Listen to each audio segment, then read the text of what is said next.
নমস্কার, চলো বন্ধুরা, আজকের হচ্ছে আমি চপ বানাবো। আজকে মোচার চপ। তার জন্য প্রথমে এই যে সব কিছু নিয়ে নিয়েছি। এখানে পেঁয়াজ কুচিয়ে নিয়েছি, লঙ্কা কুচিয়ে নিয়েছি, পরিমাণ মতো একটু সামান্য হচ্ছে হচ্ছে এটা গরম মশলা গুঁড়ো, এখানে হচ্ছে ভাজা মশলা গুঁড়ো। এখানে ভাজা মশলা বলতে শুকনো লঙ্কা, তেজপাতা, শুকনো লঙ্কা, জিরে, মৌরি, ধনে গুঁড়ো, ভাজা মশলা, হলুদ গুঁড়ো, চিনি পরিমাণ মতো, এখানে হচ্ছে বেসন, আর এখানে হচ্ছে একটু কর্নফ্লাওয়ার, আর এই পেঁয়াজ কুচিয়ে নিয়ে নিয়েছি। সব নেওয়া হয়ে গেছে কুচিয়ে। তো চলো বন্ধুরা, আমি শিল্পা রান্নাঘরে চলে এসেছি। আবারও একটা রান্না নিয়ে। তো চলো আজকে রান্নাটা শুরু করা যাক। তার জন্য এই যে সব মশলাপাতি দেখানো হয়ে গেলো। আর এখানে হচ্ছে সিদ্ধ করা ভাপিয়ে রাখা আমার হচ্ছে মোচা, কুচানো ভাপিয়ে রাখা মোচা। এবার এইটাকে সব মিলিয়ে একসাথে মাখাবো। আর এর সঙ্গে কী দেবো, এখনও লবণ দিইনি কিন্তু। তো চলো লবণটা দেবো, দিয়ে এটা ভালো করে মাখিয়ে কোট করে নিই। তারপরে এই মাখিয়ে এটা ব্যাটারটা তৈরি করে নিই। তারপরে হচ্ছে আমি গরম তেলে ভাজতে থাকবো। দেখো সন্ধ্যাবেলায়, এই যে সন্ধ্যা নেমে নেমে এসেছে, আজকে একটু বৃষ্টি হলো, বৃষ্টির দিনে সন্ধ্যাবেলায় চায়ের সঙ্গে ব্যাস এটা নিয়ে বসে পড়ো, একটু আধ ঘন্টার সময় তোমাদের কেটে যাবে। তো এই জন্য এইভাবে সবাই বাড়িতে চটপট করে এরকমভাবে একটু রেসিপি বানিয়ে নিও, খুব ভালো লাগবে।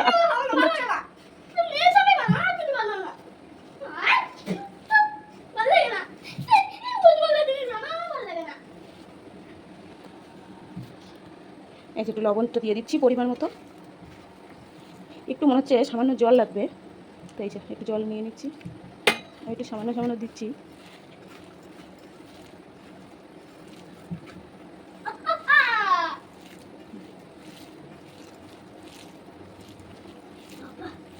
এটা বাচ্চা বড় সবাই দের মুখরোচক হবে। তো চলো সবাই মিলে এইরকমভাবে বাড়িতে ঝটপট রেসিপি। এখানে আমি এখানে মোচা দিয়েছি। মোচা তো সবসময় সবার ঘরে না থাকতেও পারে। তা মোচার বদলে তোমরা এটা অপশনে, এটার যে বদলে তোমরা এখানে আলুটাকে গ্রেট করেও নিতে পারো। মোচা যদি না থাকে তোমরা এরকম করে আলুটাকে গ্রেট করে নিয়ে এরকম করে মাখিয়ে নিয়ে দিতে পারো।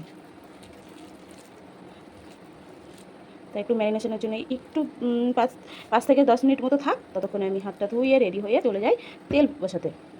আর তোমরাও আমার সঙ্গে থাকো, দেখতে থাকো। এই যে হাতটা ধুয়ে নিই। এই যে একটা ফ্রাইং প্যান বসিয়ে দিয়েছি ইন্ডাকশানে। তো এখন ইন্ডাকশানে এটা করে নেবো। আর এই যে তেল দিয়ে দিচ্ছি পরিমাণ মতো। এটা একটু আমি ডুবো তেলে ভাজবো, তো সেই জন্য একটু বেশি করে তেলটা দিয়ে দিলাম। তোমরা চাইলে মানে হালকা তেলেও ভাজতে পারো।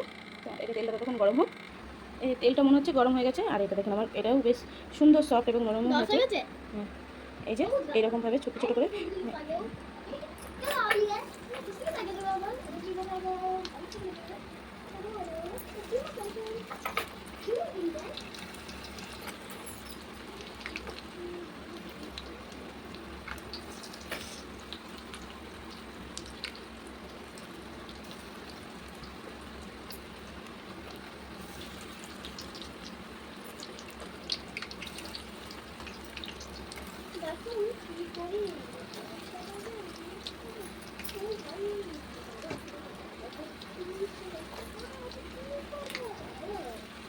আমার মনে হচ্ছে সবগুলো একবারেই হয়ে যাবে। তো চলো একবারেই দিয়ে দিই।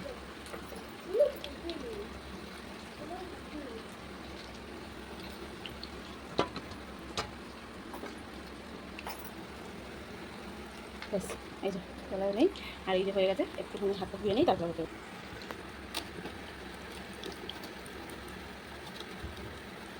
এইভাবে একটু দিচ্ছি, দেখো ভালো মতো ফুলছে কিন্তু।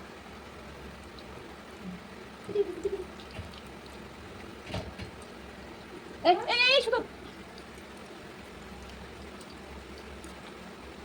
আমার ছেলেটা এত দুষ্টু, তা কী বলবো তোমাদেরকে।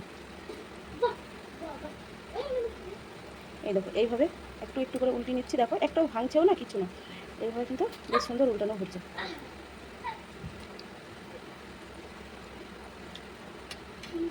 অনেক সময় পড়ে যাবে উল্টে।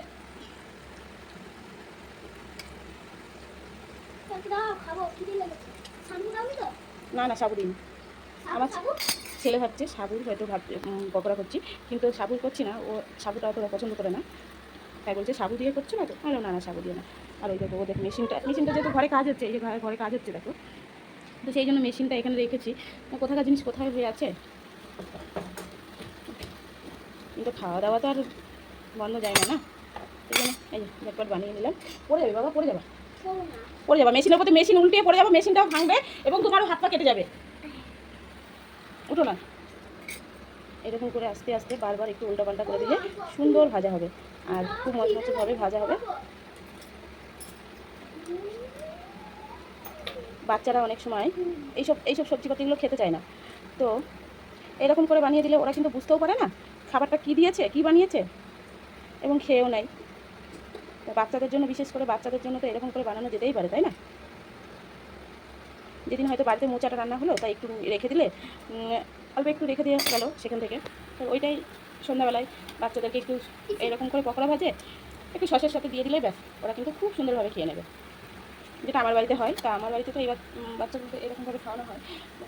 আমার বাচ্চা এমনিও মোচাটা খেতে ভালোবাসে, তো যাদের বাচ্চা খায় না আর কি, তো তাদের জন্যই বলছি আমি। আর এমনি বড়রাও খুব পছন্দ করবে।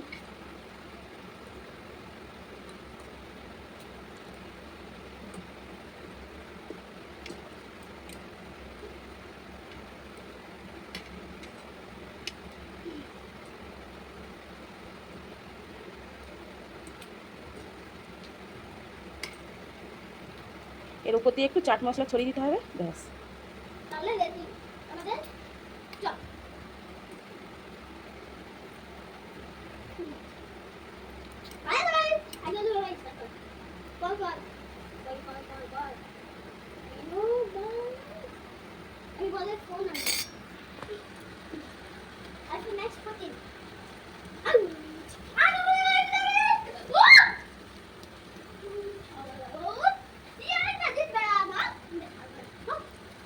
সন্ধ্যাবেলায় ভাবছি কী করি কেন, আর একটু মোচাটা রেখেও দিয়েছিলাম, এটা নিয়েই বসে শুরু করে দিলাম আজকে টিফিন সন্ধ্যা।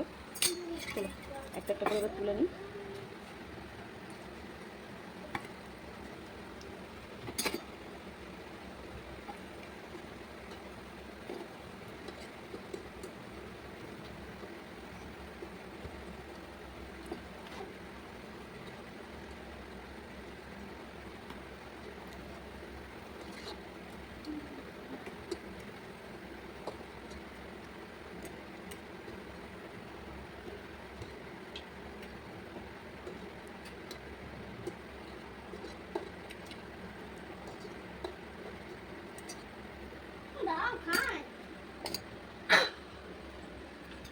এই যে হয়ে গেছে, আর এখানে একটু চাট মশলা, সানরাইজ চাট মশলা সামান্য ছড়িয়ে দিলে ব্যাস আমাদের ফুলকি রেডি।